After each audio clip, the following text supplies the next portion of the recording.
কাঁথির তৃণমূল কংগ্রেসের প্রার্থী উত্তম বারিকের অবস্থা খাদ্যমন্ত্রী জ্যোতিপ্রিয় মল্লিকের মতো হবেন নন্দন কুমারে মন্তব্য করলেন শুভেন্দু অধিকারী।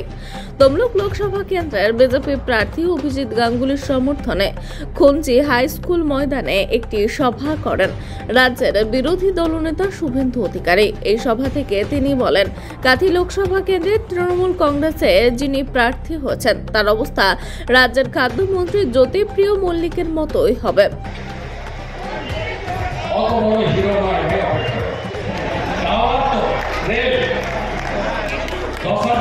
তেল তোলা 2000 লিটার তেল ভরা 8000 লিটার তেল ভরা পুরা বিড়ি খেত গ্যাস লাগানো সাইকেল ছিল ফাটা প্যান্ট পরতো সেলাই করে এখন কোটি কোটি কোটি কোটি কোটি কোটি টাকা ওর অবস্থাও ওর আর ওই কাঁথিতে যেটা দাঁড়িয়েছে এই দুটো অবস্থা জ্যোতিপ্রিয় মল্লিকের থেকে খারাপ হবে।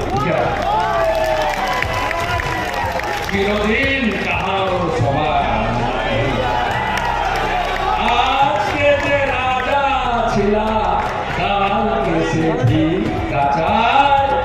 সেই সঙ্গে তিনি আরো বলেন, যেদিন পুকুরে ইলিশ মাছ চাষ করা হবে সেদিন প্রধানমন্ত্রী হবেন মমতা ব্যানার্জি। মহিষা দলের সভা থেকে মমতা ব্যানার্জির নাম না করে শুভেন্দু অধিকারী ও শেষের অধিকারীকে কটাক্ষ করে তিনি কি বললেন শুনুন। মমতা ব্যানার্জির লোকসভা ভোটে কি আছে না গরুর গাড়ির হেডলাইট, যেদিন পুকুরে ইলিশ মাছের চাষ হবে সেদিন বেশি প্রধানমন্ত্রী তার আগে হইব না। কথা দিচ্ছে এই চোর পঞ্চায়েত গুলোকে আমরা নেব না। বিজেপি সরকার এলে 1 মাসের মধ্যে এরা দেখবেন পদত্যাগ করবে। নতুন পঞ্চায়েত হাইকোর্টের ডিভিশন বেঞ্চে রায় এত ঝালা কেন জানেন? হাইকোর্ট বলেছিল যোগ্য কারা অযোগ্য কারা তালিকা দাও, 5400 অযোগ্য, এই 5400কে বাঁচানোর জন্য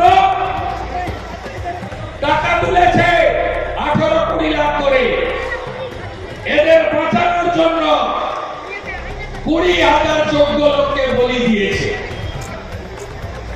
পিসির এগুলো নিয়ে চিন্তা নেই, পিসির চিন্তা একটাই, মহামান্য বিচারপতি দেবাংশু বসাকের বেঞ্চ রায়ের 17 নম্বর ধারা ক্লজে বলেছেন অতিরিক্ত শূন্য পদ কারা করেছিল তাদের খুঁজে বের করে সিবিআই হেফাজতে নিতে পারে।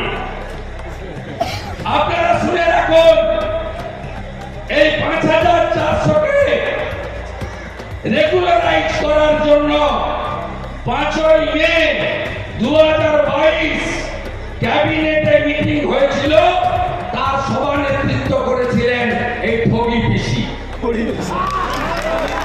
ঠগি পিসি বুঝেছেন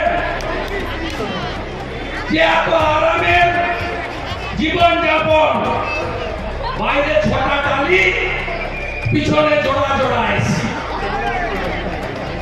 ভাইপর এক্সকালেটর সিঁড়ি আর কোটি টাকার ঝাড়বাতি।